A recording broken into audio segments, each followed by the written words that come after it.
વડોદરા માંજલપુર વ્રજધામ આધ્યાત્મિક સંકુલ ખાતે વૈષ્ણવાચાર્ય વ્રજરાજકુમાર મહોદયના મનોરથ સ્વરૂપે કેરી મનોરથનું આયોજન કરવામાં આવ્યું।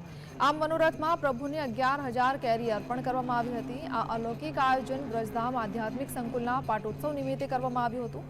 આ કેરીઓ ગરીબ અને વૈષ્ણવનો પ્રસાદ સ્વરૂપે આપવામાં આવશે। વૈષ્ણવ સંપ્રદાયની મૌલિક પરંપરાઓના અવિસ્મરણીય વારસો કેળવીને વૈષ્ણવ સમાજને અને આજની પેઢીને સંપ્રદાયના જ્ઞાન અને સંસ્કૃતિના સંસ્કારોનું સિંચન થાય તે મુખ્ય ઉદ્દેશ્ય સાથે આ પ્રકારના આયોજન કરવામાં આવે છે, જેમાં વૈષ્ણવો બહોળા પ્રમાણમાં જોડાઈને ધન્યતાની અનુભૂતિ કરે છે।